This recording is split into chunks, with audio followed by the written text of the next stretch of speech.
tá? O pessoal da tarde está com, né, uma diferença ali, mas a gente vai revisar tudo sem problema nenhum. Eu parei com vocês falei de ecologia com vocês, terminamos aquela parte, começamos o quê? Eu só não lembro mais o que era. Biotecnologia, tá. E eu comecei com nada, só botei DNA, técnica DNA recombinante, só isso, né? Sabe? Ó, pessoal, biotecnologia é um assunto que tem caído cada vez mais em provas, tá? Então, aqui envolve o primeiro item que eu botei aqui para vocês, que era transgenia, ou chamado de técnica do DNA recombinante.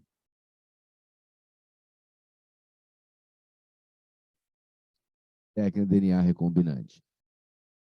Bom, o que acontece aqui, pessoal? Técnica do DNA recombinante nada mais é o termo do que tirar o DNA de um e colocar em outro.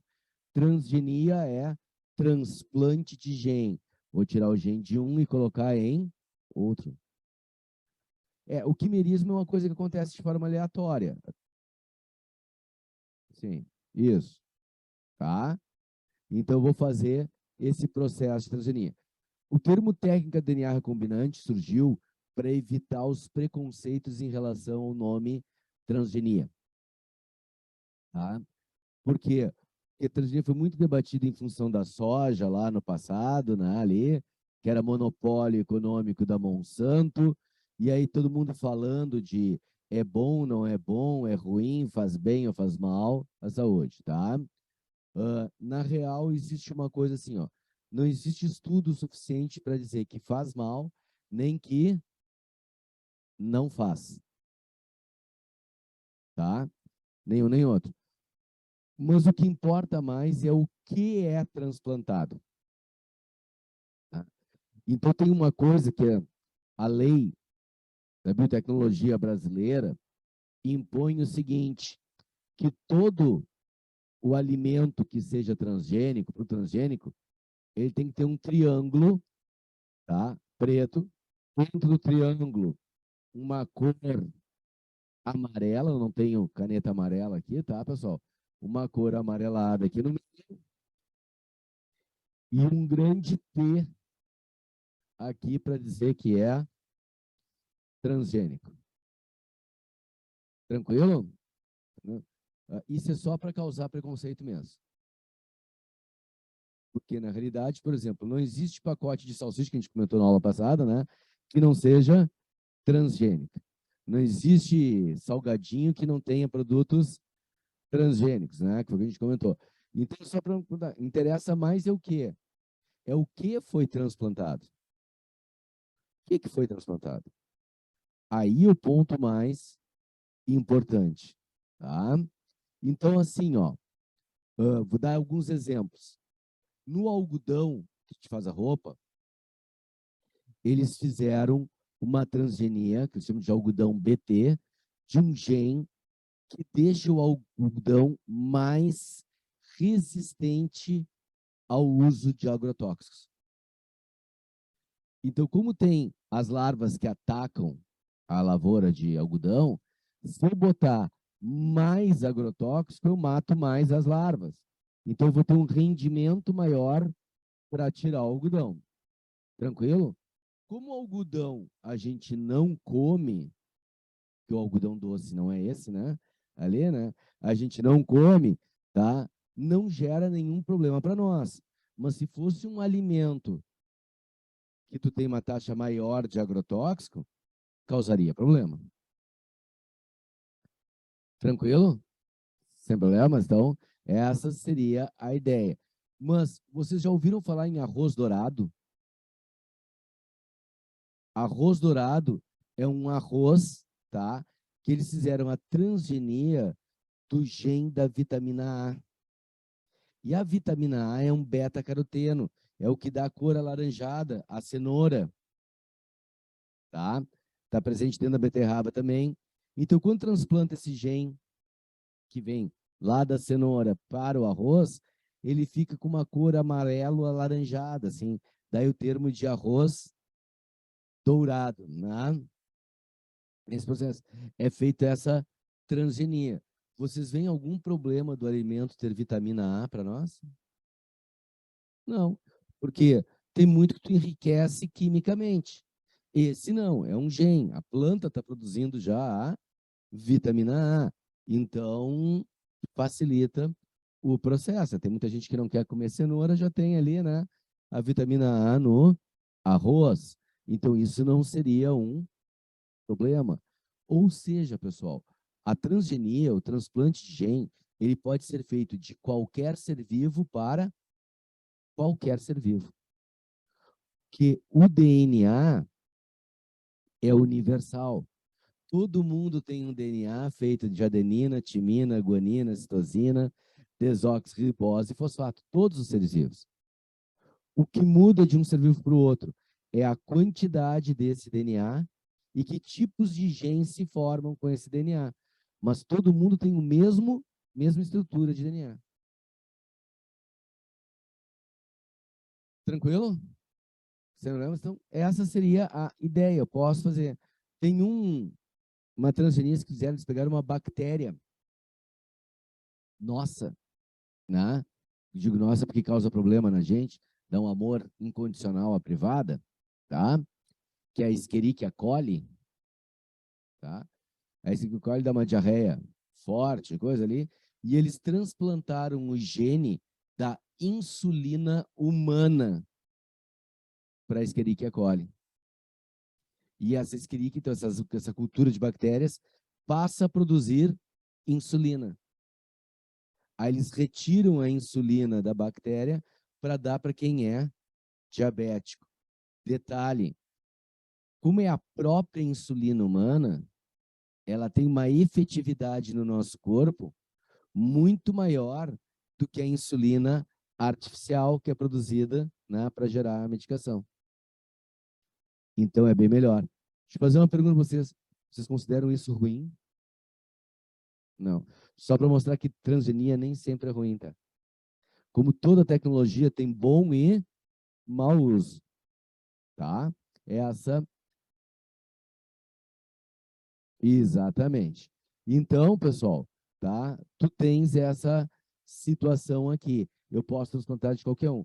Tem uma que é engraçada, que eles transplantaram o gene do fio da teia de aranha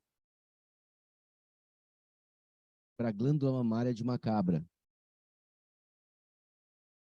tá? Por quê? Porque eles querem extrair a proteína do fio da teia para tentar montar o fio de teia de aranha.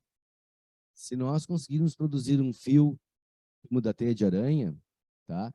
Ele é uma das coisas mais resistentes à face da Terra. A gente não vai mais usar cabo de aço. Vai usar fio de teia de aranha. Colete à prova de bala não vai ter aquele Kevlar, aquela placa, né, ali. O colete à prova de bala vai ser feito com fio de teia de aranha. Tá? Muito melhor. Tranquilo? Até aí tudo bem? Bom, pessoal, o que acontece? Se eu quiser transplantar um gene meu para ele, vocês concordam comigo que eu tenho que tirar o meu gene? Eu tenho que cortar esse gene. E eu tenho que colar esse gene nele. Certo?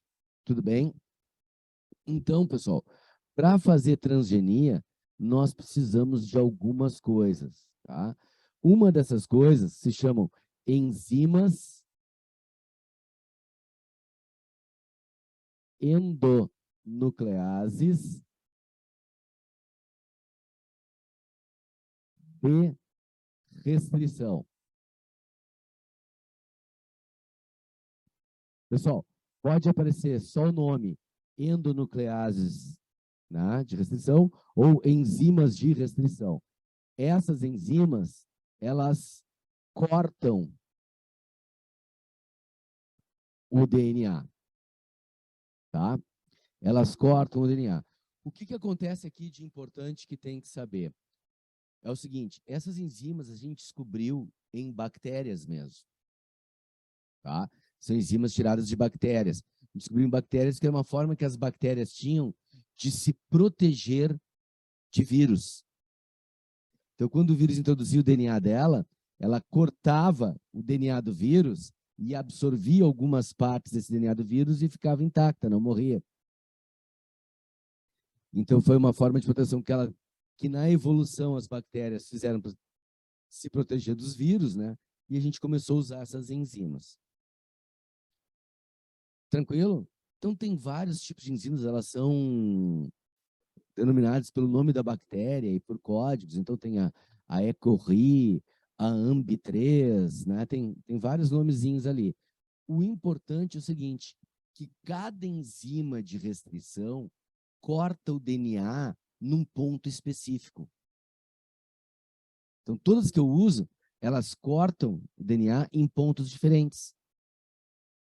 Então, o que acontece? Se eu usar a E. coli, ela vai cortar bem naquele ponto ali.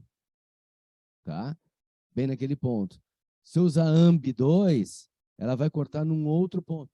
Vou criar um exemplo aqui para vocês entenderem, tá?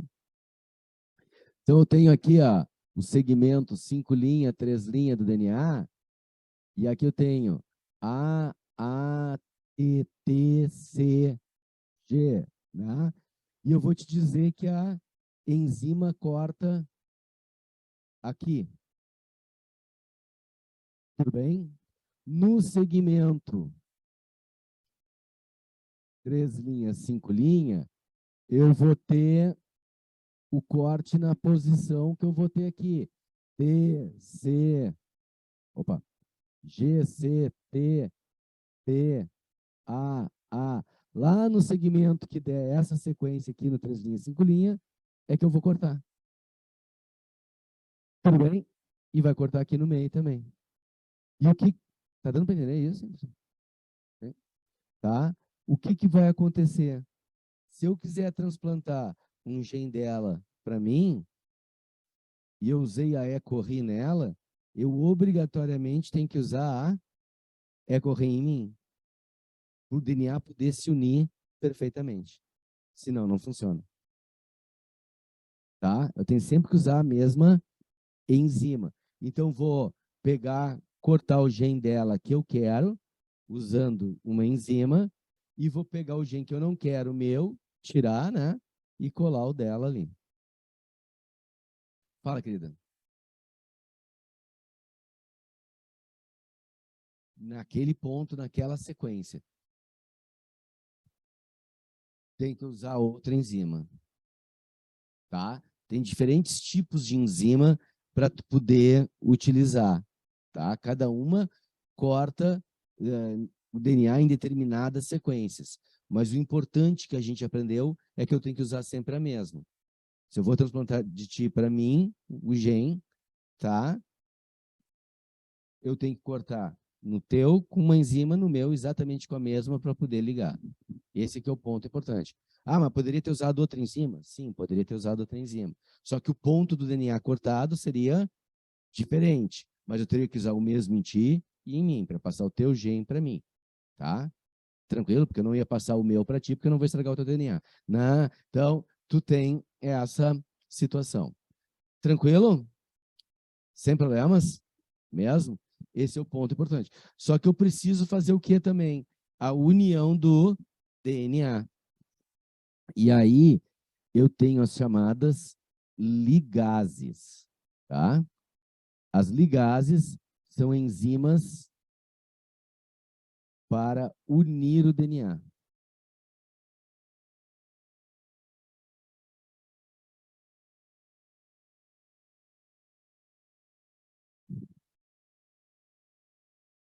Tudo bem?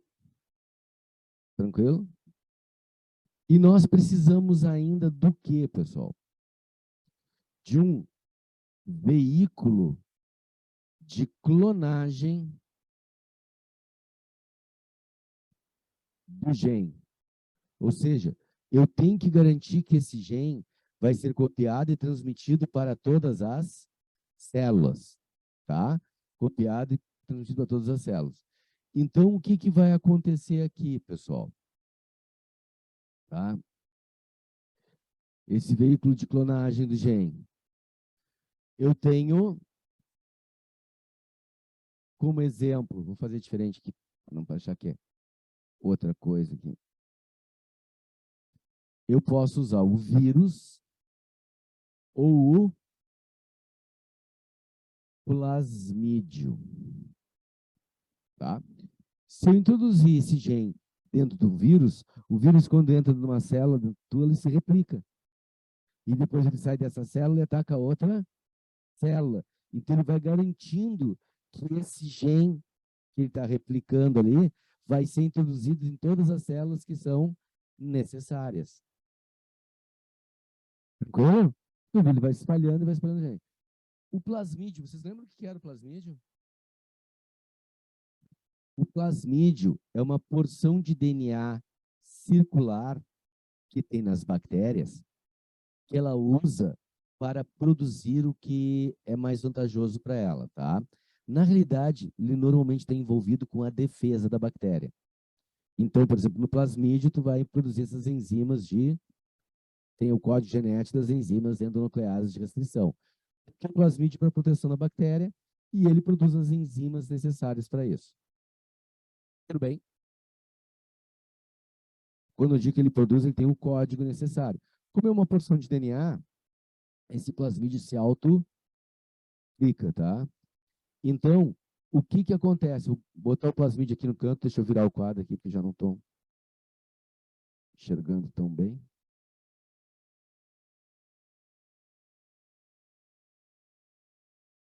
Tá? É o seguinte, ó, tu imagina, vou botar em verde para destacar melhor aqui, ó. Eu tenho o plasmídio aqui. Esse plasmídio ele tem vários genes. Então, ele tem um gene aqui, que eu não mexo nunca, que é o ativador da replicação.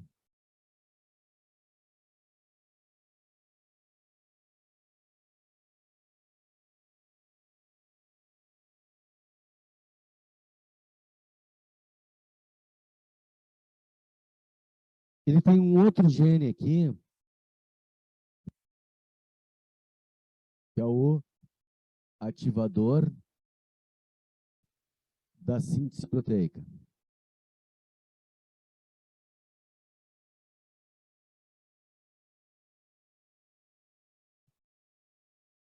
E aí o que acontece? Ele teria um terceiro gene aqui, ou genes, que são importantes para a bactéria.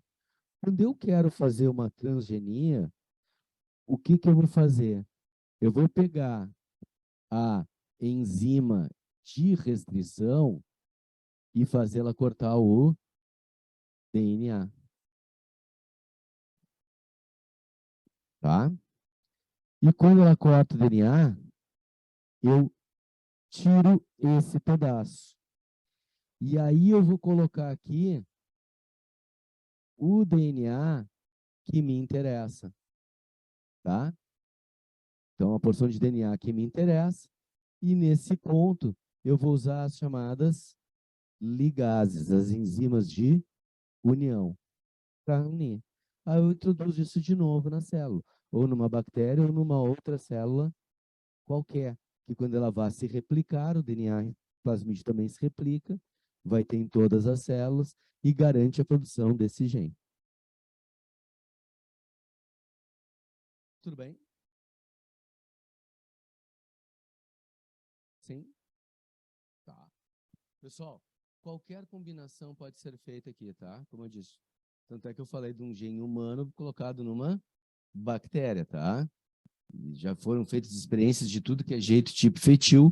Claro que o que a gente mais ouve falar envolve a nossa alimentação, mas isso pode servir para curar doenças genéticas, por exemplo. Tá? Doenças genéticas que, tipo assim, o indivíduo não tem a produção de uma determinada proteína, ou tem demais, né? Ali, eu fazer colocar o gene do repressor, ou, né, evitar alguns problemas. Tranquilo? Posso fazer T ou fazer tirar. Deixa eu dar um exemplo assim, ó. Tem umas proteínas que são usadas dentro do câncer, né? Que são enzimas repressoras da divisão celular, tá? Então, aquelas enzimas atuam, não deixam a célula se dividir, não se desenvolvem os tumores, como uma proteção do nosso corpo. Mas tem gente que, por uma questão genética, não produz essas enzimas, então são mais suscetíveis à formação de câncer. Então, eu posso introduzir o gene lá quando é bebê, se eu já identifiquei isso aí, para o indivíduo ter a produção e diminuir a chance dele ter um câncer, por exemplo, no futuro. Tranquilo? Acho que... Fala, cara.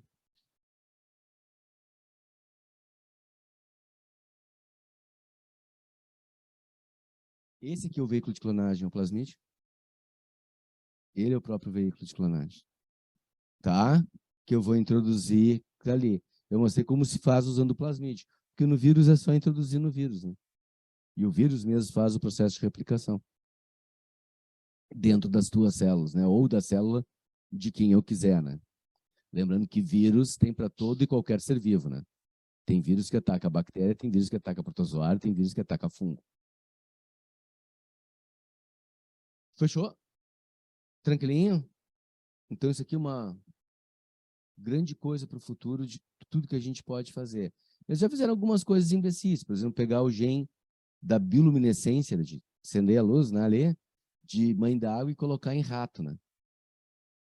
Era um rato que brilhava no escuro, né? Para que a gente querer um rato que brilhe no escuro? Mas tá mais fácil, né? Dar um fundaço nele, né? Ali, mas não tem, né? Mas eles fizeram para ver o que dava para fazer, né? Tá? O que dava para fazer, né? Todos esses processos ali. Tranquilo? Mesmo? Maravilha. Pessoal, na real, a gente começou a falar isso muito tarde, tá? Para o público, de forma geral. Mas em termos de pesquisa, no final da década de 70, tá? Em termos de pesquisa, no final da década de 70. Aí depois é que começou a ter uma ação maior e começou a ir para a alimentação. Porque a alimentação a gente mexe muito nela, tá? Mas o que acaba acontecendo? Ela tomou um vulto maior com a soja, que tinha monopólio econômico, que na realidade, quando comprava a semente transgênica da soja, tu não tinha como plantar a sementinha que nasceu lá da própria soja. Tu tinha que comprar de novo a semente. Então, o agricultor estava preso ao Monsanto, né? E só ela tinha tecnologia. Agora, um monte de gente tem, né? Não tem mais essa coisa, né? Mas só eles tinham. Então, começou aí a discussão maior, né? E o fator ecológico agora também, que está pegando muito, que é o caso do algodão BT, que eu falei para vocês, que fica muito resistente a agrotóxico, mas se monta, tem muito agrotóxico, também gera problema com insetos, né? Que são polinizadores para as outras plantas, né? O solo também. Sim.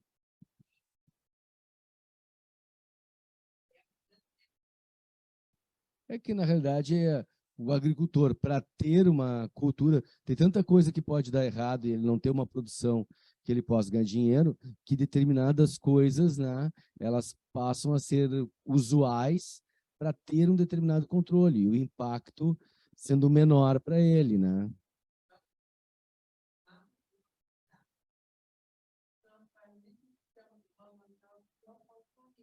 Sim.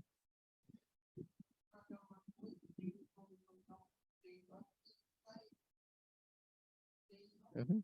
É, mas aí planta grama que cresce em qualquer lugar e faz gado, né? Tem pecuária, né? Tá? Pessoal, ah, nós estamos com um problema enorme em função disso com as abelhas, né? Vocês já devem ter ouvido falar que tem toda uma coisa para cuidar das abelhas. que são os grandes polinizadores, que com essas plantas transgênicas que aguentam grandes quantidades de agrotóxicos, está matando todas elas, né? E aí é um problema, né? Para tudo. Além de polinização dos vegetais, né? A nossa produção de mel também fica afetada, né? E um melzinho é bom, né? Então, fica afetado bastante. Até porque a abelha brasileira, ela produz muito pouco mel, né? Isso que as pessoas não sabem a diferença, né? Essa abelha que tem o ferrão, que gera dor, que dá reação alérgica, essa é a abelha africana, né? Foi trazida para cá. A nossa abelha é bem pequenininha, produz uma quantidade de mel muito reduzida, né? Ali, e não tem ferrão. A nossa abelha não Eu tem já ferrão. tenho. Tá? Então muda bastante. Fechou aqui então, pessoal? Sem problemas? Maravilha. Clonagem.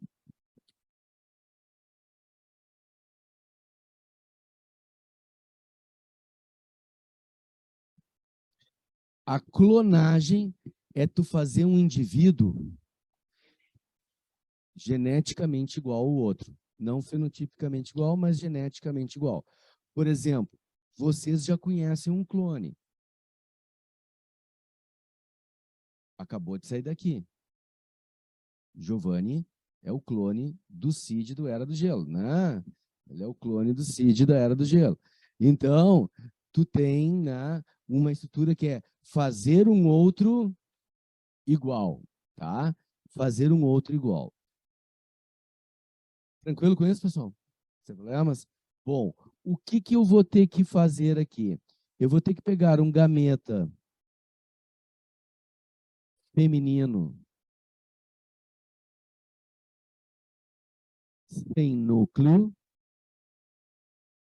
tá? Um gameta feminino sem núcleo. Isso quer dizer o quê? Que eu vou ter que pegar o gameta e tirar o núcleo daquele gameta. Por quê? Porque eu não quero fazer uma fecundação, eu quero fazer uma clonagem. Por que o gameta feminino sem núcleo? Tá? Porque é no gameta feminino que tem todos os hormônios, todas as produções diretas para começar a desenvolver um novo indivíduo, né? Não é o gameta masculino que é fecundado, é o feminino, né? É o feminino que traz tudo. Tanto é que do espermatozoide do teu pai só ficou o núcleo lá dentro, né? O resto, tudo que tem no zigoto, ele é proveniente do óvulo. Tanto é que vocês estudaram milhares de vezes que toda a mitocôndria que tem no teu corpo vem da tua mãe, né? Tá? Então, tudo vem de lá. Então, tu pega o gameta feminino sem núcleo, tu vai tirar o núcleo do gameta feminino. Aí tu vai pegar uma célula qualquer, pessoal. Pode ser da boca, do intestino, do cabelo, do dedo, não interessa de onde, tá? Uma célula de indivíduo a ser clonado.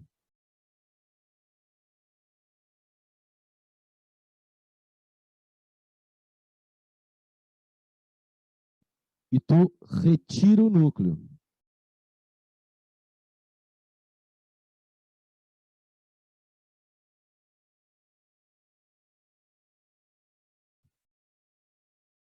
Tu vai retirar o núcleo. Tranquilo? E o que que tu vai fazer? Tu introduz o núcleo da célula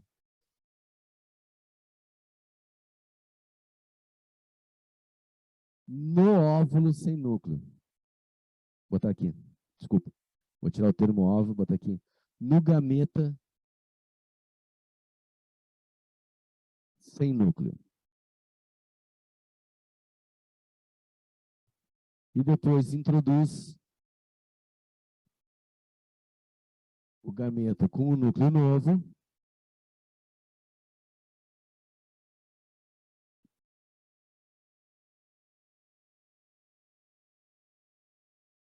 Gameta com núcleo novo numa mãe de aluguel.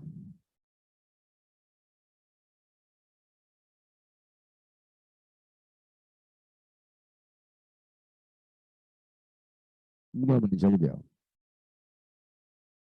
Então, eu pego um óvulo, tiro o núcleo fora, pego uma célula qualquer do indivíduo que eu quero clonar, tiro o núcleo de dentro, introduzo naquele óvulo, naquele gameta feminino e coloco isso numa mãe de aluguel.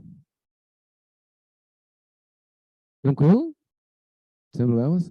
E aí eu vou ter uma cópia genética do indivíduo. Tudo bem? Sim? Tá? Coloca ali. Então, por exemplo, quero fazer um clone meu. Estou a fim de montar a aldeia dos Smurfs aqui, né? E vou fazer um clone meu. Então, eu pego um óvulo dela, por exemplo, tiro o núcleo do óvulo dela, introduzo o núcleo de uma célula minha no óvulo dela e coloco dentro dela mesmo. E aí ela vai começar a gerar um filho geneticamente igual a mim. Por que eu estou frisando geneticamente igual a mim? Lembro que até gêmeo univitelino, que é clone natural, tem pequenas diferenças entre um e outro. Então, o teu clone pode ter diferenças, não sei exatamente como tu quer.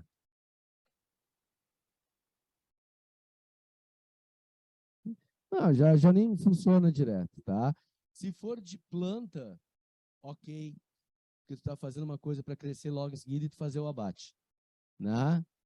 Mas em animais, a clonagem, o animal ele sofre de velhice precoce, que foi o que aconteceu com o primeiro clone existente, que era a ovelha Dolly, que eles queriam clonar ovelhas de uma raça leiteira, que tinha um ombro bem desenvolvido, e você sabe que é por isso que a ovelha se chamava Dolly, né? Porque era uma homenagem, né? A cantora norte-americana de música country, Dolly Parton, que tem os seios bem grandes, né, ali. Então, chamaram de ovelha Dolly por causa da Dolly Parton, tá? A segunda ovelha que foi clonada lá e fizeram um processo de transgenia também, aí ficou a Polly. Então, que é super, né? Ali. Então, fizeram a homenagem a Dolly Parton. A Dolly morreu de velhice precoce, tá? Velhice precoce. Porque na parte distal dos nossos cromossomos, bem nas pontinhas, nós temos uma parte dos cromossomos que se chama telômero, tá? E o processo de desenvolvimento das nossas células vão oxidando esses telômeros. Então, com a idade, o telômero vai diminuindo, tá? E quando ele vai diminuindo, ele vai te dando a idade celular, né? A idade da tua célula. Tranquilo?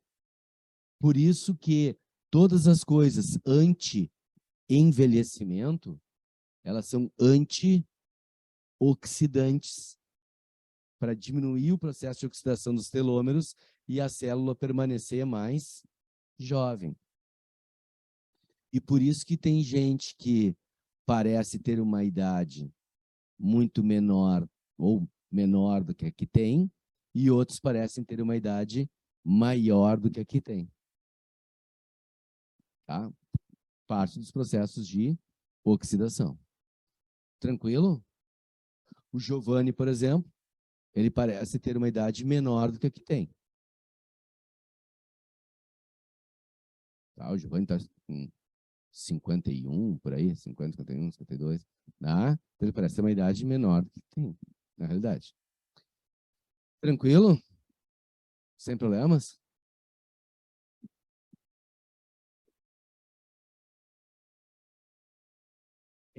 Tem a envolver, obviamente, com alimentação, tem a ver com os produtos que tu usa, teu excesso de exposição ao sol, por exemplo, tem a ver com a tua genética. Então, tem gente que tem uma genética boa, então vai ter esse processo melhor. Mas uma coisa é certa. Eduardo, tá. Eduardo, que idade tu tem? 21. Eu já tive isso também. Não lembro mais, mas eu tive. Tá? 21. Independente disso, tá? Se eu for fazer um clone teu, o núcleo da tua célula é o núcleo da célula de 21 anos. mesmo tu não aparentando ter 21, que eu ia dar 19, não, ali, desculpa, mas a adolescência às vezes me atrapalha, assim, sabe? Então, assim, ó, mesmo tu aparentando menos, a célula tem 21 anos ali, né? Então, teu clone, quando tiver 10 anos de idade, ele vai ter uma idade celular de 31, tá? Fazer um clone meu, por exemplo, tá? Como tá próximo do aniversário, já vou botar um ano a mais, né? E tem 58 anos de idade, com 10 anos, ele vai ter uma idade celular de 68, né? Vem, tranquilo? Então, tu tem uma questão que não é uma vantagem tu fazer clone de ninguém. Aliás, quando se começou o processo de clonagem, era o medo de fazer exércitos, né? Vamos clonar o Schwarzenegger, né? Para ter todo mundo fortão, né? Ali, para fazer o exército. E tudo ia morrer antes, né? De uns velhos precoces, né? Não teria, né? E aí começou também a ideia de clonar um indivíduo para tirar os órgãos. Ia ser o órgão mais caro da face da Terra. Primeiro porque tem que fazer um processo de clonagem que nem sempre dá certo, né? Tá? Fez todo o processo, a tecnologia, aí tu tem que criar o clone, né? Com o que é de bom e melhor, né? Porque tu quer um saudável para pegar o órgão depois, né? Tu não vai criar um clone pinguço, né? Fala, Kevin.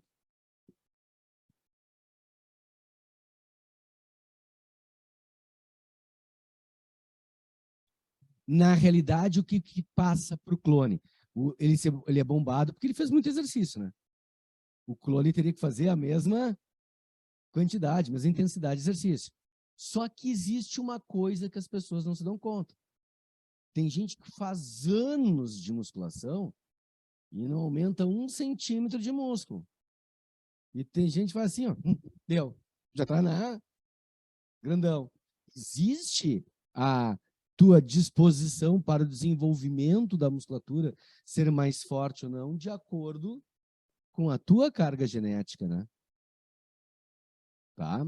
Assim como flexibilidade. Flexibilidade tu treina, mas tem gente que, vamos ser honestos, a gente pensa numa pessoa flexível, sempre aquele cara magrinho, né? Mas tem gente que é gordinho e faz assim, tá na ponta do pé, sem dobrar um joelhinho. Nada. E tem gente que é magrelo que faz assim. Não chega nem perto, né? Do joelho. Então, esse tipo de coisa, assim, existem características que são importantes que a gente pode colocar, né? Porque quase tudo tem um componente genético, né? Tudo genético, né? Não é tácito assim, né? Mas existe um componente genético. Inclusive, inteligência, tá? Já dá para culpar o pai e a mãe, né? Herança maldita, né? Ali, tá? Mas, inclusive, inteligência. Então, tu tem que ter um componente ali, tá? Mas era medo de usar os órgãos também. Só que vai morrer de velhice precoce, né? O órgão, né?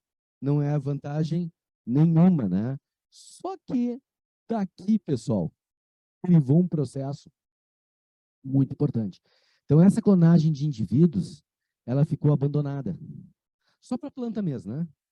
Clona a plantinha, pega ali, ou se for um animal de abate rápido, né? Senão, não é vantagem nenhuma, tá?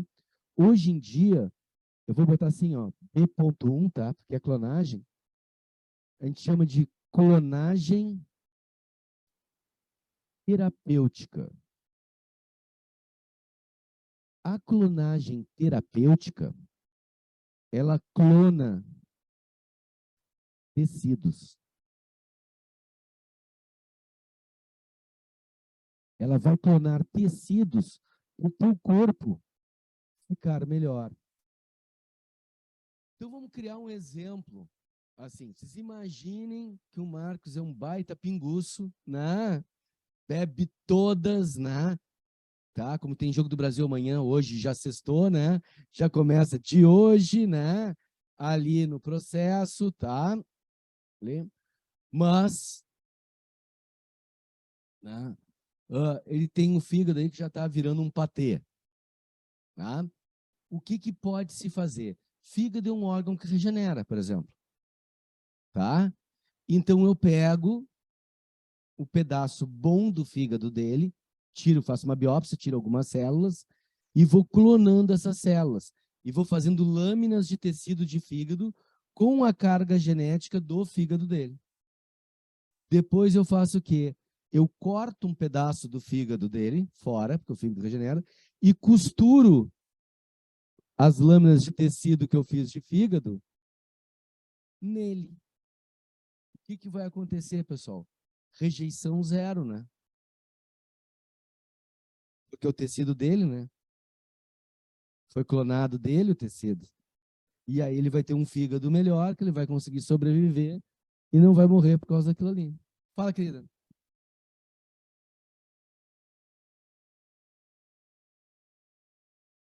Não sei se te entendi.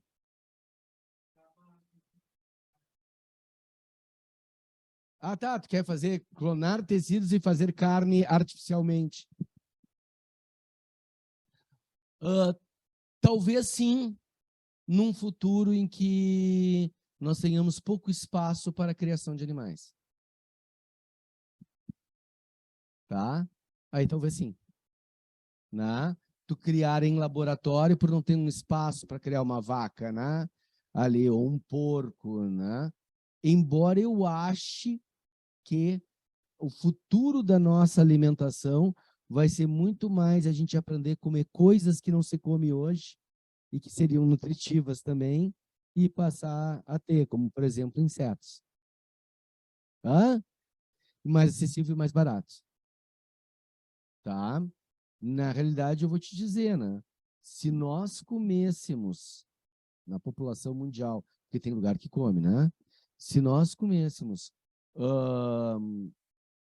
rato, tá? Nós teríamos uma boa forma de ter carne e comida, porque numa sala desse tamanho, quantos ratos eu posso criar? Entendeu? Aí tu faz um hambúrguer, né? Faz um rato burger, né? Faz um rato burger, faz um X-Mickey, né? E aí, tu traz... Não, mas se tu criar o rato, não tem a doença, né? Se pegar o rato do esgoto, tem. É, mas assim, ó, se tu cozinhar a carne de rato, ela tem o mesmo cheiro da carne de galinha sendo cozida. Exatamente o mesmo. Tá? Exatamente. Eu já cozinhei carne de rato. Tá? Não, eu não comi o rato, tá?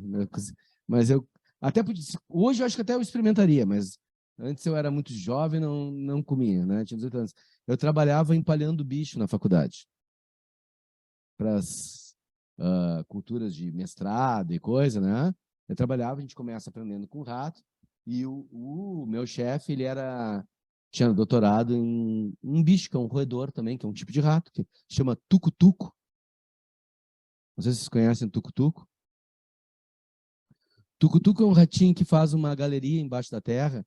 Ele tem muito na praia. Nossas praias onde tem os gramados ali. Ele faz galeria ali e ele tem um rabo curtinho, assim, um tucutuco. Tá? Ele é bem bonitinho. Tá? Inclusive, a galeria dele, ele tem assim, ele faz um AP debaixo da terra, né?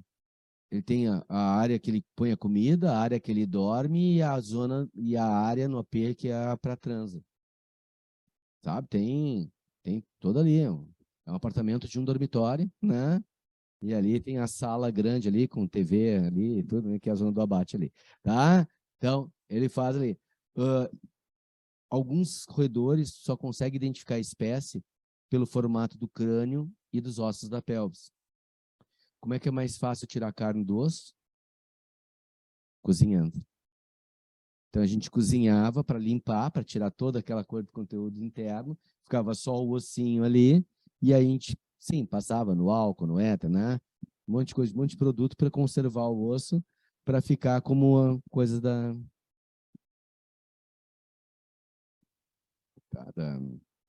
coleção ali do tuk-tuk. Sim, né? Sim, né? Imagina, o cara pensando, ele come rato, né? Que horror, né? Mas se tu for pro Peru, tu vai comer porquinho da Índia. E porquinho da Índia é roedor, é rato. Entendeu? É que a gente tem muito preconceito com comida, porque a gente vem de uma questão cultural, né? E olha, te digo assim, ó, bem claro. Tu sabe que eu dou aula em cursinho pré-vestibular desde 89. Tá? Desde 89 eu dou aula em cursinho pré-vestibular. Dando aula desde 87, mas cursinho pré-vestibular desde 89. Se eu falasse em sala de aula no início da década de 90 em comer sushi, 90% da sala fazia cara de nojo. Tá? 90% da sala fazia cara de nojo. Que era inconcebível comer peixe cru. Só os japinha da sala que gostavam, né? Do sushi. O resto, hoje tu fala em sala de aula comer sushi, o número não virou, né? Mas tu tem aí um percentual, pelo menos de 60, 70% que acha bom ou aceitável comer o sushi. Tu tem um grupo que já experimentou e não gostou, e tu tem um grupo que acha nojento, né? Ah, não, mas peixe é tribom. Peixe é tribom. Tá? Tudo bem? Então, muda, que é uma questão cultural. Se a gente comesse carne de rato, poderia. Mas pode no futuro, sim. Aliás, tem alguns filmes que falam de clonagem em função disso, né? Até de uso de carne humana, né? Para alimentação, tá? Tem um filme, não sei se vocês viram, que é com a Scarlett Johansson, que é A Ilha. Na ilha, eles falam justamente de clonagem para pegar órgãos, né? Só que é um clone que já nasce adulto, né? É um clone que nasce adulto, que implantam memória, né? É, as coisas de louco, né? Assim, claro que isso jamais vai chegar. Mas clonar tecidos, por exemplo, queimadura, tu estava no incêndio, para fazer lâminas de tecidos da tua pele, né? Poder fazer coisa. Clonar células tronco, porque eu tenho, não preciso ficar tirando toda hora, resgatando toda hora a célula tronco, né?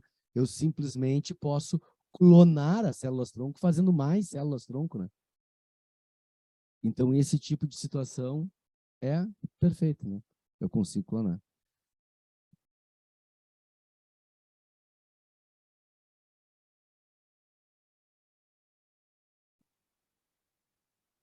Tá, é assim, ó. A clonagem do indivíduo, eu vou formar um outro indivíduo igual, tá? Que a gente já viu que não tem vantagem em função dos telômeros, tá? Mas durante a tua vida toda, tu pode ser que tu precise restaurar tecidos no teu corpo. Só que não tem como eu fazer o teu corpo produzir diretamente esse tecido. Ele vai ter que ser produzido em laboratório. E o que que hoje se usa? Eu usei o exemplo dele do fígado dele, tá? Normalmente faria o quê? Eu pegaria metade do fígado do irmão dele e colocaria nele ali. Só que existiria o risco do quê?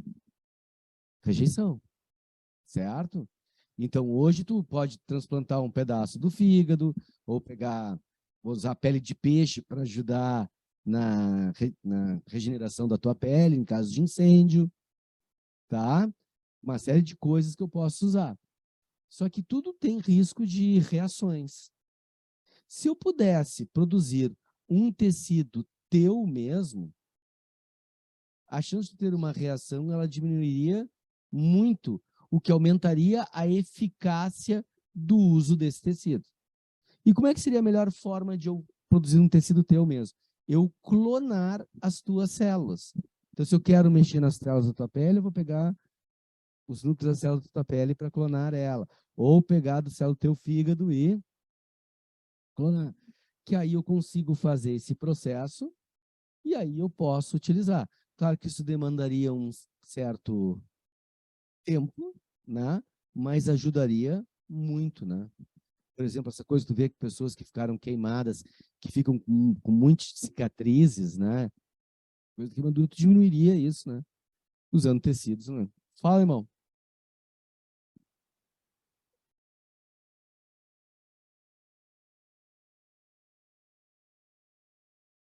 Na realidade, o que a gente acaba fazendo é usando célula-tronco, tá? Então, a gente faz clones de células-tronco, vai usando, e eu vou colocando o núcleo dessa célula. Ela vai se dividindo e formando. Como essa célula tua já é uma célula diferenciada, a tendência dessa célula-tronco é formar aquela célula do teu tecido, com o teu DNA, né? Entendeu? Então, o crescimento dessas células lá dentro vão fazer com que tenha as alterações necessárias para ti funcionar perfeitamente. É uma ideia fantástica de fazer isso, né? Tá? Da clonagem terapêutica, né? Assim como a transgenia. Então, tudo isso aqui, ó, ele já está entrando num processo de cura do ser humano de forma mais avançada, né? De forma mais avançada.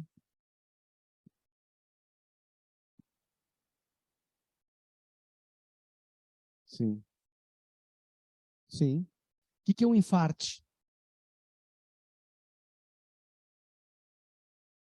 Infarte é quando a célula morre. Então, a gente só fala em infarte no coração, mas infarte pode ser em qualquer parte do teu corpo. Se morrer um pedaço do teu tecido cerebral, é um infarte. Não, a necrose é o processo posterior à morte da célula. Aí tu começa o apodrecimento da célula. Tá? Não tem problema, ele já vai voltar. Tá? Tranquilo? Então, tu tem essa situação assim. Então, se eu tenho um infarto no coração, aquela minha célula é uma célula muscular. Não existe regeneração de célula muscular. Danificou, danificou. Aí eu posso colocar isso e fazer. Qual medula? Aí, a medula óssea são células tronco. Se eu clonar a célula tronco boa, eu consigo colocar dentro de ti de novo. Tá?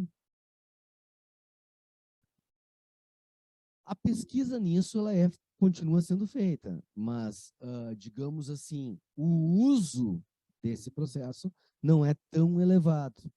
Até porque, como é uma tecnologia cara, não é todo mundo que tem acesso, né? Tá? Não é todo mundo que tem acesso, né? Então, existe esse tipo de situação, né? Tá? E qual é o tipo de doença também, né? Porque, por exemplo, um câncer, não adianta eu botar tecido ali, né? As células já estão se reproduzindo, né? Então, depende de qual é a doença que eu posso utilizar ali, né? Tá? Então, tudo tem suas vantagens e suas restrições, né? Essas desvantagens, que nem sempre tu consegue usar tudo como deveria. Até aí foi, pessoal? Tranquilinho? Então, clonagem é uma parte importante. Então, eu vou falar de célula-tronco agora. Vou virar aqui.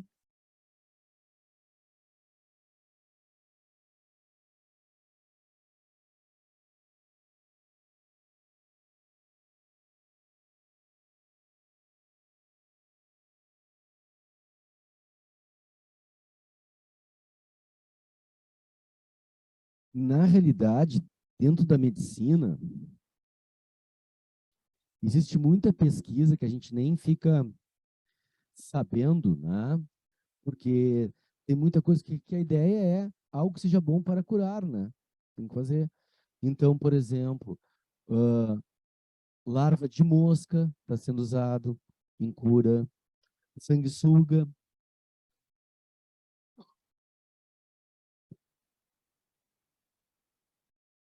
Não, usa agora. O uso do passado era um uso ruim, era mal feito. Agora não.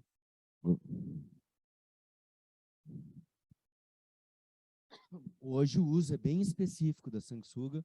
Se usa peixe também, para comer fungo. Aliás, tem muitas coisas de estética que a pessoa vai fazer tratamento nos pés, que põe o pezinho numa bacia cheia de peixinho, para ele comer a pele morta, aquela coisa. É essa a base. A sanguessuga, ela tem uma vantagem, por exemplo, com doenças que provocam edemas. Edema é água que saiu do teu sangue e entrou nos tecidos, ficou entre os tecidos. Então, como ela suga sangue, ela vai sugar essa água. Então, de colocar na área onde tem edema, que está inchado, encher de suga, ela vai sugar e tirar aquilo ali. Tá? Larva de mosca para comer carne morta, pontos de necrose ou, né, quando está no incêndio, que tem que comer a carne morta, né? Ali, o peixe para fungo, então vários, abelha, para determinadas coisas que tu tem de reações, eles ficam fazendo a abelha botar o ferrão aqui com veneno, dar uma cincadinha em ti, quase como uma, entre aspas, acupuntura usando a abelha, né? Fazendo ali para gerar situações, né? A gente tem a cura com várias coisas. O próprio Botox, né, pessoal? O próprio Botox. O Botox faz parte da tecnologia. O Botox é ácido botulínico, que é tirado de uma bactéria chamada Clostridium botulinum, e é a bactéria que nos causa botulismo. Tá? Só que eu não introduzo em ti a bactéria, eu pego só o ácido. Botulismo, ele é uma doença que te causa, primeiro, diarreia e vômitos, e ela paralisa os movimentos peristálticos do teu intestino, o que aumenta o processo de infecção, tu começa a ter um problema sério, porque o intestino está funcionando, e com o aumento da quantidade de bactérias, paralisa o teu diafragma. E se paralisar o teu diafragma, tu não respira. E se tu não respirar, tu vai dar uma leve falecida. Tá? Então, tu vai ter esse problema. Hoje se usa o Botox, a gente só conhece o uso estético do Botox, que é o pior deles, né? Que é o pior deles que eu digo assim, que é o mais besta, né? De todos. Né? Grande coisa está com uma ruga, né? Tá? Mas tem gente que não suporta isso. Aí tem gente que usa aquele Botox para diminuir o quê? As rugas de expressão, né? Aquela que tu mexe, e no fim o cara acaba tirando até a expressão, né? A pessoa fica lá assim. Ah, que triste, né? Sempre com a mesma cara, do mesmo jeito ali. Fica um horror, né? Mas o Botox, ele restringe o movimento da musculatura. E tu sabe onde é usado? O indivíduo que é paraplégico, existe uma diferença entre o cara não ter o movimento das pernas ou ser paraplégico. Paraplégico da cintura para baixo. Ele não controla a micção. Sai. Ou tu põe uma sonda para ficar enchendo uma bolsa o tempo todo ali quando sai, ou tu usa o Botox como paliativo, não cura, mas aumenta a qualidade de vida do paraplégico, que tu vai introduzir o Botox no esfíncter. E se tu paralisa o esfíncter, tu diminui o movimento do esfíncter, diminui as vezes que ele faz xixi. Então, uma boa, tá? Bruxismo. Todo mundo lembra o que é o bruxismo, né? Não é pegar a varinha e fazer expelharmos, não, tá? Bruxismo é quando fica rangendo aqui assim, vai desgastando os dentes, quebrando os dentes e dando dor aqui, dor de cabeça. Tu coloca aqui, aquilo relaxa, aquela musculatura não consegue contrair tanto, evita o bruxismo, enxaqueca. Para quem tem crises muito fortes e muito contínuas de enxaqueca, aplica aqui atrás, ó, que é essa musculatura que contrai, que gera a enxaqueca, aplica aqui atrás e, o pessoal de casa não viu, aqui atrás, tá? E aí diminui as crises muito. Sudorese, o indivíduo que sua demais, aqueles que saem do banho já suado, tá? Porque tem problema glandular, aquelas pessoas que as mãos, parece que o cara acabou de lavar as mãos e tem a mão para ti, né? Porque, né? Aquela mão toda suada. Tu aplica aquilo ali nas glândulas, paralisa as glândulas, diminui a liberação de suor. Né? Diminui a liberação de suor.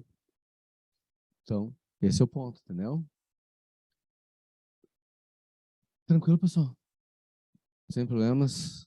Então, tá bom. Esse é um detalhe importante aqui, então, de a gente poder usar a tecnologia em tudo. E a célula-tronco, seria o C,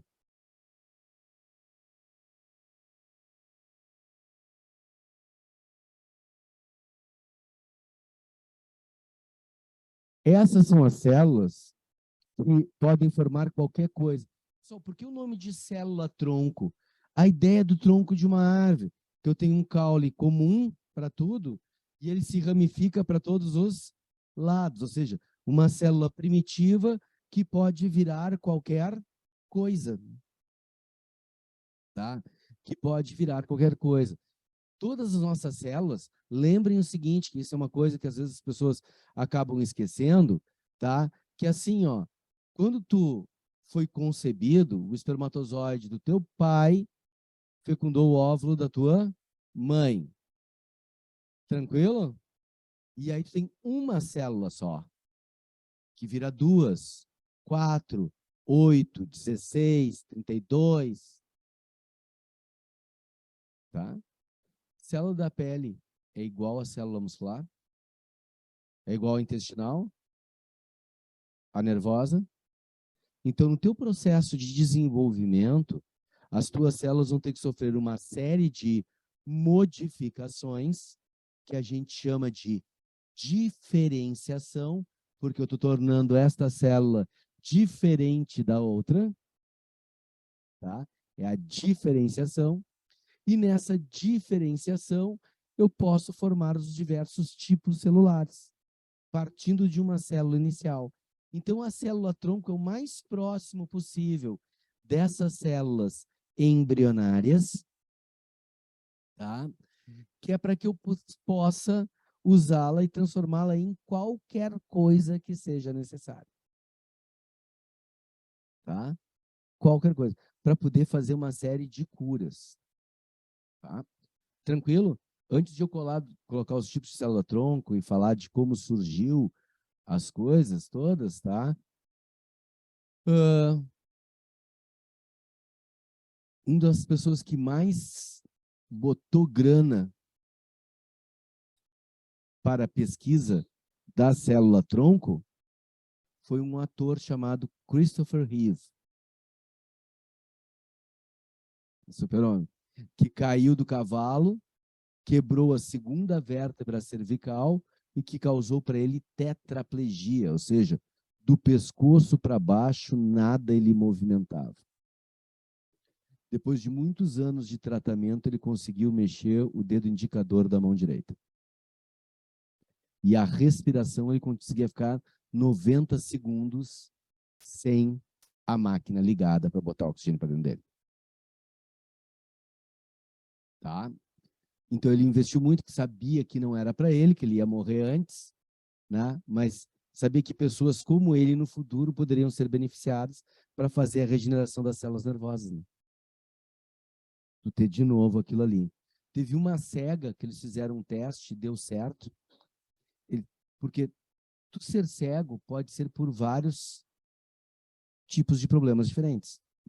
Pode ser um problema da córnea, pode ser um problema na retina, né? No teu cristalino, pode ser no nervo óptico, pode ser no cérebro, tá? Vários motivos podem te levar à cegueira.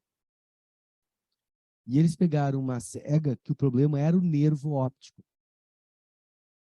Era o nervo óptico. Então eles fizeram uma cirurgia para entupir o nervo óptico dela de células-tronco, os dois, né?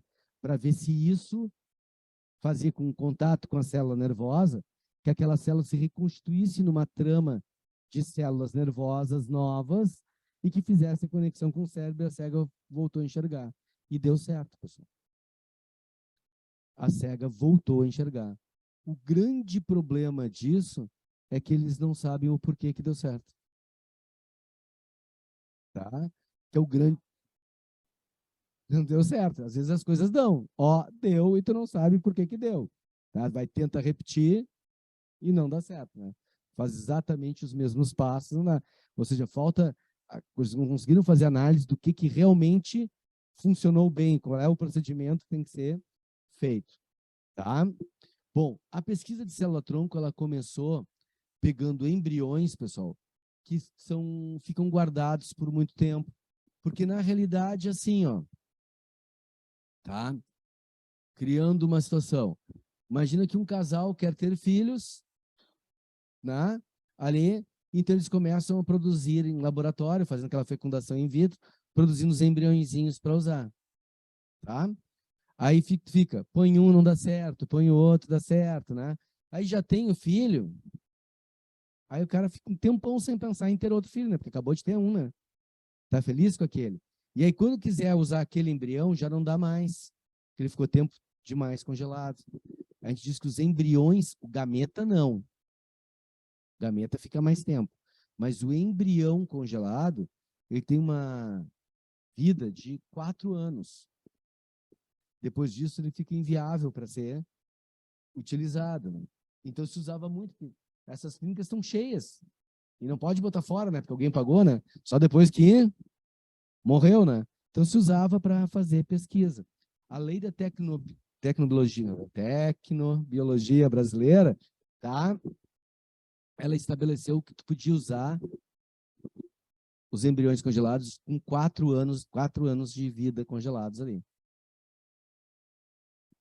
Tá? 4 anos de vida congeladinho. Tranquilo? Por que 4 anos de vida? E aí entra a coisa malandragem que eles podem usar. Que é o seguinte, que com 4 anos ela vai morrer, né? Então, o 4º ano já é o ano que provavelmente se eu usar aquele embrião não vai dar certo. Já é o ano da morte do embrião, né? A célula já está muito modificada. Então, eles usavam esse para teste, para fazer as coisas ali, tá? E aí vem a malandragem, que é o seguinte, eu vou me pegar de exemplo, tá? Dia 25 de dezembro, porque eu sou um azarado e nasci no Natal, né? Dia 25 de dezembro, eu completo os 58 anos. Tá? Tranquilo? O que acontece, pessoal? Isso quer dizer que no dia 25 de dezembro, eu completei 58 anos. Estou começando o 59º ano de vida. Porque 58 anos e um dia é o primeiro dia dos 59, né? Tudo bem? Então, quando a gente cantava parabéns para Blásula, parabéns, né? Que ela completou 3 anos, já sai usando, né? Porque ela começou o 4º ano de vida. Né? Então, eu esperava chegar até o fim, né? Ó, já é o 4º, né? Já pega e já usa. O que é muito bom, tá? Tinha uma classificação antiga e uma mais moderna. Eu vou falar as duas para vocês, tá? Era assim, ó. Tinha a classificação do T, P, M, O, tá? TPMU. TPM é uma coisa que ninguém esquece, né? Tá? Então, fica fácil. O U vem depois, né? TPMU. Tá? O que acontece? T é potentes.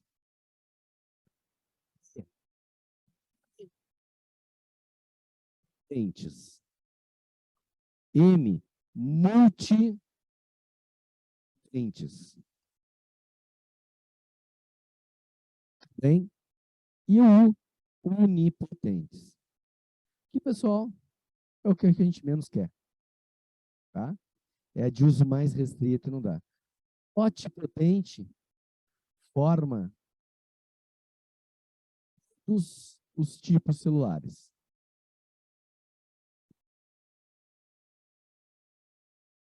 Por isso de TOT, né, pessoal? Total, né? Todos os tipos celulares, inclusive placenta. Tá? Inclusive pluripotentes. Forma vários tipos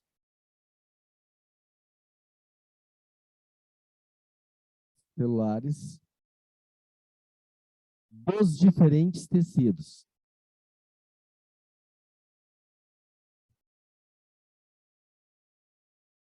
Multipotentes. Forma vários tipos celulares de um tecido. E o unipotente forma um tipo celular. Ó. Essa é a classificação antiga. Classificação moderna. Pessoal, esses dois são colocados como pluripotentes.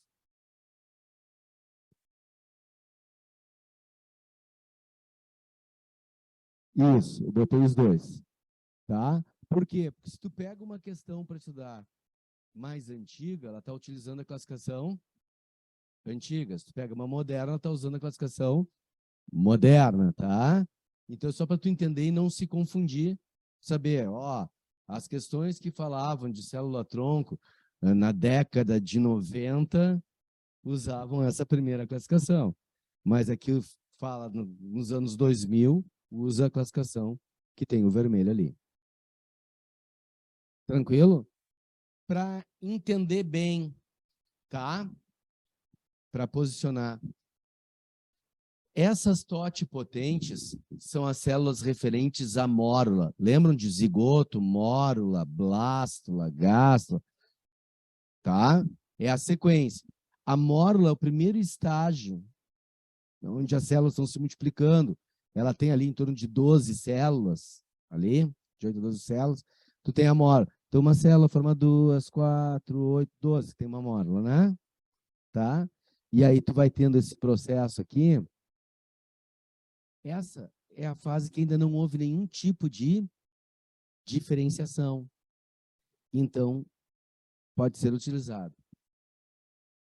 O embrioblasto, que é o que dá origem ao embrião, também era chamado de totipotente. Mas o que aconteceu, pessoal? O embrioblasto não dá origem à placenta. E uma célula da mórula pode originar também a célula da placenta. Tá? Então, ficou como totipotente as células até o estágio de mórula. Tá? Mas a primeira célula-tronco que a gente usou era do embrioblasto, tirar do embrião para fazer isso. Tranquilo? Até vou dar uma outra explicação para vocês em cima aí depois. Tá? Pluripotentes, zigoto, mórula, blasto, gástula. Na gástula, tu tem aquela subdivisão em camadas. Ectoderme, mesoderme e endoderme. Só que a mesoderme, ela pode formar vaso sanguíneo, ela pode formar músculo, ela pode formar osso, ela pode formar cartilagem, mas ela não forma pele, não forma epitélio, né? Não forma epiderme, ela não forma tecido interno, né? Ali, ela não forma sistema nervoso. Tranquilo? Então, essas células da gástrula são as células chamadas de pluripotentes. Estou posicionando para vocês na nomenclatura antiga, tá? Multipotentes, formam vários tipos celulares de um mesmo tecido. Por exemplo, a medula óssea. A medula óssea, ela forma os vários tipos de célula do sangue, mas ela não forma uma cartilagem, ela não forma um osso, ela não forma uma pele, do sangue. Era chamado de multipotente. Tá? O que aconteceu? Essas duas se juntaram. Então, hoje, se tiver uma questão sobre células-tronco, ela vai falar que a célula da medula óssea é pluripotente. Tranquilo? Porque essas duas agora estão juntas. É quando forma vários tipos celulares, é pluri. Não interessa de um tecido só ou de vários tecidos. Tudo é pluri. Tudo bem? Tranquilo? Tudo é pluri agora ali. Tá? Inclusive no cordão umbilical, tu tem células pluripotentes que podem ser armazenadas por um tempo e gerar. Por exemplo, leucemia, se eu fizer transplante de medula com ali, eu posso me curar. Tudo bem? E eu posso usar as células do cordão umbilical para isso. O grande problema é que isso só dura 20 anos, esse armazenamento. Né? Então tem que acontecer o problema nos primeiros 20 anos de vida. Mas como é um dos cânceres mais comuns em criança, a leucemia, tá? É comum agora quem tem um certo poder aquisitivo, né, ali, de querer guardar, pagar para guardar, se der algum problema, vai. Principalmente se na família já tem um histórico de câncer, né? Que aí pode guardar e armazenar. Certo? Tranquilinho? Bom, o que isso tem a vantagem para nós? Eu poder fazer a clonagem terapêutica usando a célula-tronco para gerar qualquer coisa, tá? Uh, eu tentar restaurar alguma coisa, tá? Colocar a célula-tronco num nervo para ela virar nervo também, no próprio coração, a restaurar áreas do teu corpo, vai lá. Na realidade, o uso maior da pesquisa da célula-tronco é para questões neurológicas, porque a célula nervosa não se regenera, né? Ela regenera algumas terminações nervosas, mas não existe um nível de regeneração adequado, né? Até porque se regenerasse, a gente não teria Alzheimer, né? Tá? Poderia regenerar a célula. Não tem problema, não tem problema. Tá? Tranquilo? Sem problemas? Tá? Então, tu tem essas células tronco como um ponto importante aí. Mais provável de aparecer em prova das três: técnica DNA recombinante ou transgenia? A mais provável, tá? Porque hoje é a mais utilizada em larga escala. Então, é a mais provável de aparecer. Tá? Mas todas podem vir. Feito? Tranquilinho? Então, vou trocar de conteúdo, tá? Trocar de conteúdo.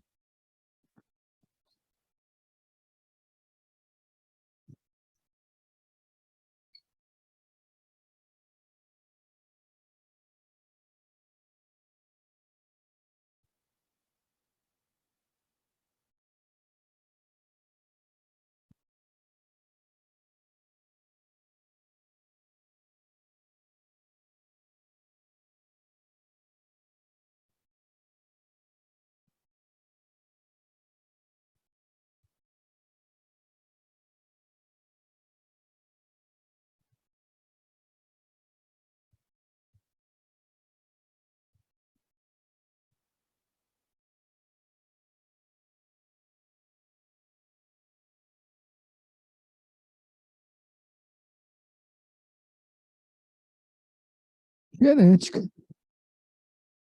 Eu tenho que botar genética. Por quê? Cai sempre, né? Tá? Só por isso. Cai sempre. Além de ser um assunto maravilhoso. Tá? Não, é ótimo. Entender todo o funcionamento de como surgem as coisas é perfeito. O problema é que vocês criam bloqueios que não deveriam existir. É às 10h35 na quinta-feira. Tá? Quinta-feira é um dia que é diferente, que é um período depois. Tá? Em função do meu horário e do horário de Giovanni. Tranquilo? Bom, o que acontece aqui, pessoal, que a gente tem que saber genética? Genética, nós vamos estudar o processo chamado de hereditariedade. Na realidade, é o nome que Mendel usou, né? Mendel nunca usou o nome genética, né? Ele não conhecia gene, usar genética. Ele usou hereditariedade. O que passa de mãe para filho, de pai para filho, né, ali. Tá? Pessoal, coisa importante aqui na hereditariedade. Existem duas coisas que são diferentes: hereditário e congênito. Essa é a primeira diferenciação que eu tenho que fazer para vocês. Congênito é o que aconteceu durante a gestação e estava presente no momento do nascimento. Hereditário é aquilo que um gene foi passado para ti que está dando aquela condição. Tá? Então, por exemplo, Se eu tenho o gene para ter 6 dedos e o meu filho tem 6 dedos nas mãos, é hereditário. Tá? É hereditário. Tá? Congênito. A mulher grávida usou uma medicação chamada talidomida. A talidomida era um remédio anti-enjoo que alterava a formação dos membros superiores, principalmente. Então, era comum os filhos não terem dedos, só bolinhas, ou os braços ficarem bem reduzidos, pequenos, com 2, 3 dedos só assim, né, como se os dedos ficaram, né, parecendo um bracinho de boneca. A pessoa cresce toda normalmente, mas o bracinho fica bem curtinho, com uma mãozinha pequena ali para fazer. Tudo bem? Tranquilo? Isso é congênito. Por quê? Porque foi o produto químico que a mãe utilizou durante a gestação que alterou a formação do bebê. Ele não tem um gene para o braço dele ficar daquela forma. E, portanto, os filhos dele serão todos normais. Não terão o braço alterado, porque isso é uma coisa que aconteceu durante o processo de gestação. Então, é congênito. Claro isso? Sim. Tá? Como o vírus pode causar problemas também durante a gestação. Por exemplo, pessoal, a grande maioria dos surdos no Rio Grande do Sul são surdos porque a mãe pegou rubéola durante a gestação. Não é porque tem um gene para ser surdos. Então, seus filhos terão audição dentro do padrão da nossa espécie. Mas eles não ouvem por quê? Porque são surdos. Tá? Tranquilo? Mas por quê? O vírus da rubéola passa pela placenta, atua no sistema nervoso e não desenvolve a audição como deveria.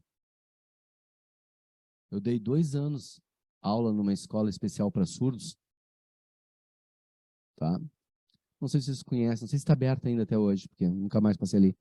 Tinha escola aqui perto do Iguatemi, Escola Concórdia, que era perto do Iguatemi ali. Eu dei 2 anos de aula ali, que era para surdos, né? Tá? E tentei fazer uma aula de genética, não consegui, porque a maior parte... a gente ali, Escola Concórdia ali, todo. É toda uma rede grande também, fora de... entrou no foco de novo. Tá? Uma rede grande ali, mas eles faziam só para surdos ali. Eu não consegui fazer aula de genética, porque a maioria era surdo, porque a mãe teve rubéola na gestação. Tá? Não tinha exemplares, né, para poder fazer o esquema para eles entenderem, né, o processo. A maioria é por causa disso. Isso é surdez congênita, não hereditária. Tá? Então, esse tipo de situação, você tem que saber que existe essa diferenciação. Não é porque tu nasceu com uma coisa que quer dizer que esteja nos teus genes, né? Pode ter sido algo que aconteceu durante a gestação. Tranquilo? Mas na minha casa, por exemplo, a gente tem o gene para abatumar, né? Porque ninguém cresceu, né? Tá?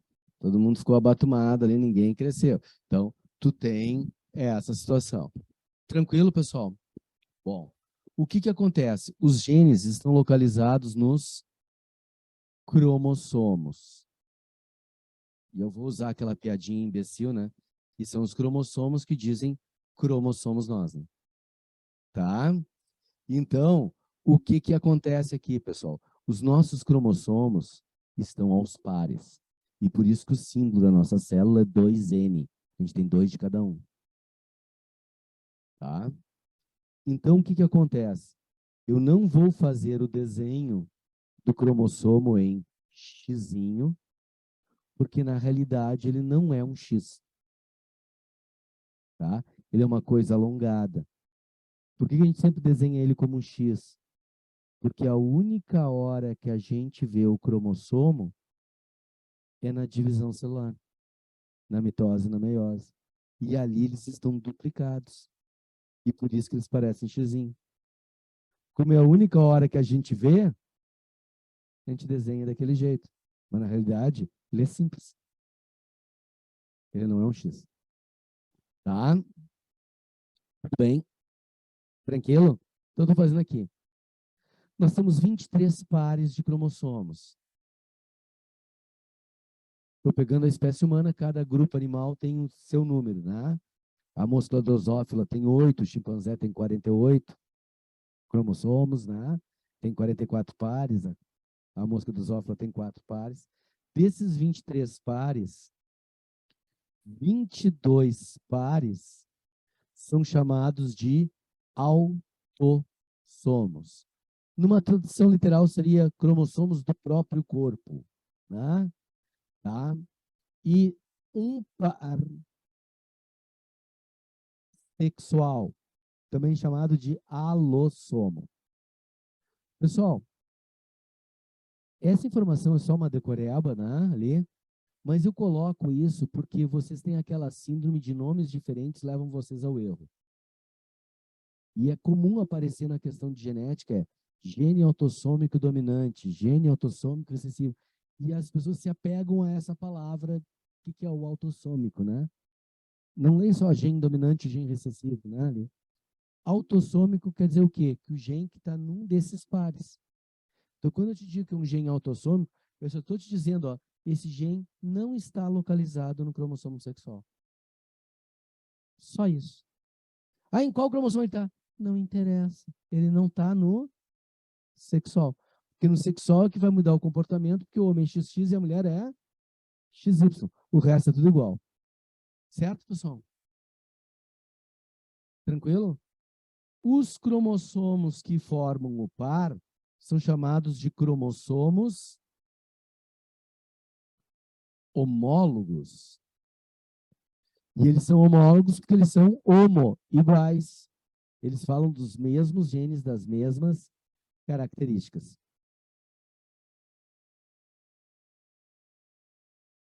Ok? Sem problemas. Tá. A porção de DNA aqui, ó, do cromossomo, tá? Essa porção de DNA que determinar uma proteína é chamado de um gene, tá? Um gene. Os genes que ocupam o mesmo lugar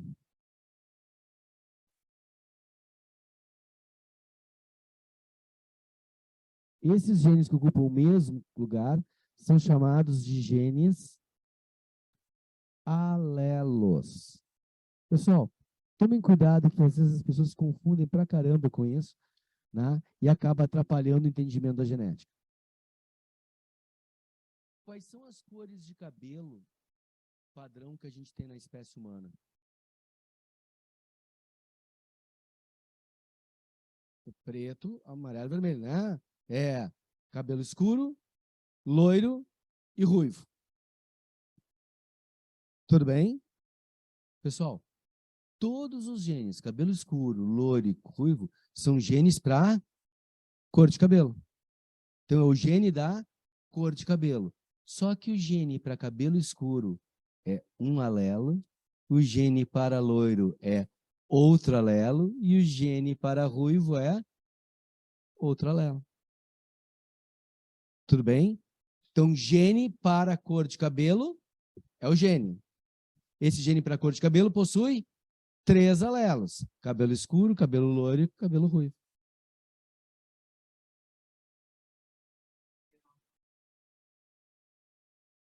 Exatamente. E o que acontece? O cabelo escuro é o predominante, o loiro é recessivo em relação ao escuro, mas predomina sobre o ruivo. O ruivo é o recessivo do recessivo. Né? O ruivo é o mais recessivo de todos. E o menos frequente também, né? Tranquilo? Então, pode nascer um filho ruivo de 2 pais de cabelo escuro? Pode. Ele é recessivo, tá? 2 pais de cabelo escuro, pode nascer um filho ruivo, tá? O que normalmente leva o pai a acreditar que é genética moderna. Né? Mas ele pode ter um filho ruivo, depende dos ancestrais. Pode nascer um filho ruivo de um casal em que um é moreno e o outro é loiro. Pode ter filho ruivo de 2 loiros. E filhos de pais ruivos serão ruivos. Tá? Essa é a sequência ali. Só para entender bem o que é o raio do alelo, entendeu? O gene é para aquela característica. Gene para a cor de cabelo, gene para a ponta do nariz, gene para o lábio, gene para a orelha, gene para o lóbulo da orelha, gene para o braço, gene, né? Só que eu posso ter várias variações desse gene. Cada variação dessas é chamada de alelo. E é alelo por quê? Porque vão ficar sempre na mesma posição. Os genes têm lugares específicos, gavetas específicas. Pensa que quem fez a genética, né? Na hora que Deus lá construiu a genética, ele pensou, ele tinha toque, né? E ele organizou cada gene no seu lugar específico, né? Ali. Como? Isso. Sem problemas. Tá? Tranquilinho? Sem problemas aí, pessoal? Ótimo. O que acontece agora aqui, pessoal? Esses genes alelos, eles podem ser dominantes ou recessivos. Pessoal, dominante aparece, se manifesta. Então, não me interessa se o dominante veio do pai ou veio da mãe, ele apareceu aqui num dos dois lados, já vale o dominante, tá? E a gente sempre representa por uma letra maiúscula para dizer que ele é o fortão, tá? O recessivo, só aos pares. Por que só aos pares, pessoal? Porque ele não pode ter um dominante do lado dele. Então, assim. Que se eu ponho aqui um recessivo e aqui não é recessivo, é porque é dominante. Aí vai valer o dominante, o predominante. Certo, pessoal? Por isso que tem que ter dos dois lados. Algum problema? Não. Tá? Pessoal, por ser gene dominante, não quer dizer que tenha que ter em maior quantidade. Tá? Dominante quer dizer o seguinte: eu estou tendo um filho com a Maria Eduarda, eu mandei um gene recessivo, ela mandou um gene dominante. Vai valer o gene que ela mandou, porque aquele era dominante. Mas não interessa se a característica que eu tenho é a mais comum na espécie humana e a dela a menos comum. É o gene. Ele só é dominante recessivo quando ele se encontra com outro alelo. Tudo bem? Tranquilo? Porque de uma mutação pode tanto surgir um gene dominante quanto um gene recessivo. Então, se eu tenho um gene lá e a mutação gerou um gene dominante, esse gene dominante vai ter uma frequência muito menor do que o gene original, que agora será recessivo. Tranquilo isso? Ter 6 dedos é dominante em relação a ter 5 dedos. Quantos de 6 dedos vocês conhecem? Tá? Tudo bem? Não precisa ser o predominante na população, mas quando ele se encontra, o que vale é ele. Feito? Tchau, bom fim de semana.